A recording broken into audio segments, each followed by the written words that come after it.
Overturning Roe v. Wade will dramatically change access to health care in America for all women, but especially pregnant women, from IVF to birth control to ectopic pregnancies, and not to mention miscarriages, which are a very real part of pregnancy.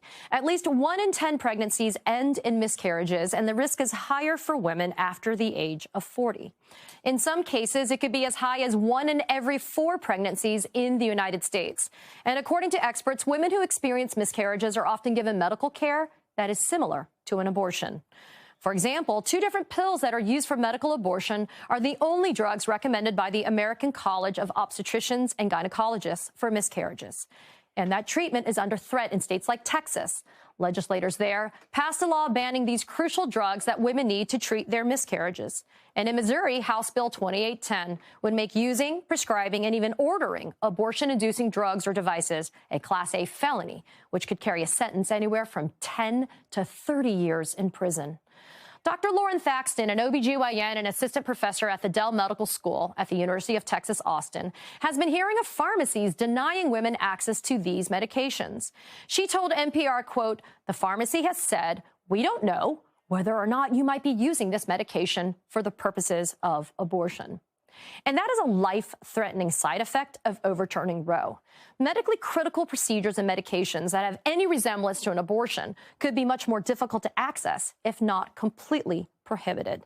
Joining me now to talk more about this is that doctor just quoted in that NPR article, Dr. Lauren Thackston. She's an OBGYN, and she's a complex family planning subspecialist at the University of Texas, Austin's Dell Medical School. Doctor, I thank you so much for being here. This is an important, nuanced issue that a lot of people haven't been talking about considering a post-Roe America.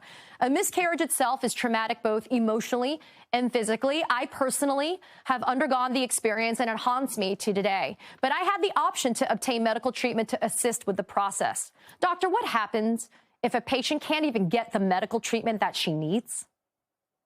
Thank you, Katie, and thank you for having me here, and thank you for sharing your story of miscarriage, because that is so rarely part of the narrative of pregnancy.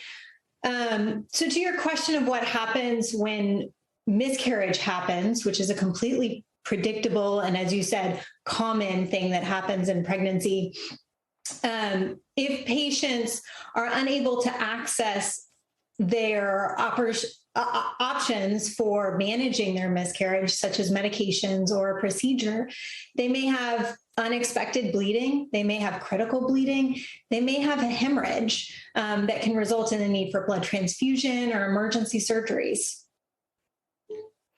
Doctor, so obviously those medical prospects are dangerous to the life of the patient. What would the alternatives then remain for someone like a woman who is going through that particular emergent situation? Are there alternatives that are available for her in the event she finds herself in that position? In the event that she finds herself in a critical condition, I would hope that she would seek medical care. I would hope that she would feel safe to seek medical care.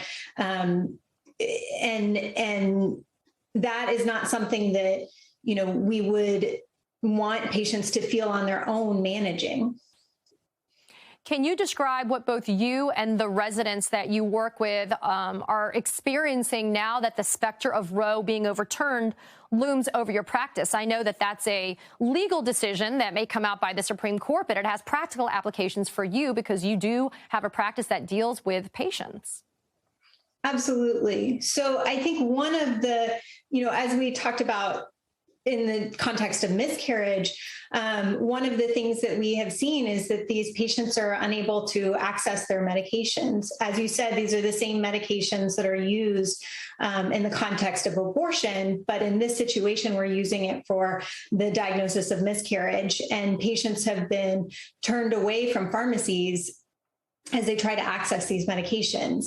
And I think that this is something that we're going to see increasingly as restrictions happen around abortion care, because as you said, the treatment for miscarriage is very similar to the treatment for abortion, just for different indications. And so healthcare providers, which we are trained in healthcare and providing medicine and good medical care.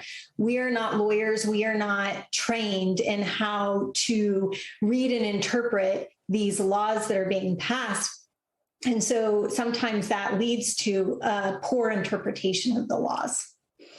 Axios talked to a chief medical officer who referenced the fact that the term abortion is also used in medicine to refer to a miscarriage. And you've alluded to that several times so far, doctor. But, quote, misunderstandings about that term without Roe's protections could result in improper care and obstruction to care. Doctor, would you agree with that statement? Because what do you want people that are at home watching us right now to know about exactly how complicated reproductive health care can actually be? Absolutely. I mean, even the way that we, for instance, bill and code for miscarriage still uses the word abortion in it. So what I'd like people to know is that pregnancy is incredibly nuanced, and what happens in pregnancy is very unique to each person and each pregnancy, and things can change very quickly in pregnancy as well. On top of all of that, Texas also has another new abortion law that essentially says those who, quote, aid and abet an abortion could be subject to a $10,000 fine. Doctor, does this create a complication in your job as an OBGYN? And how does this even work if the ultimate analysis ends up being, were you helping with an abortion or were you helping with a miscarriage? Absolutely. I mean, I think that is one of the side effects of this, is that it creates an environment of fear, of not knowing whether or not someone else may interpret the law differently from you, the way that you have interpreted it. And as I said before, we're medical professionals. We're not trained lawyers. We're not legislators or lobbyists. We're medical professionals. And as such, we're just trying to do the best thing for the patient that we're seeing right then. And sometimes that's a lot whenever you need to layer on top of that, interpreting new legislation that you don't know how to interpret. Well, Dr. Lauren Thaxton, we appreciate you being on the front lines of the medical battle in this fight, and we look forward to having you back. Thank you. Thank you so much.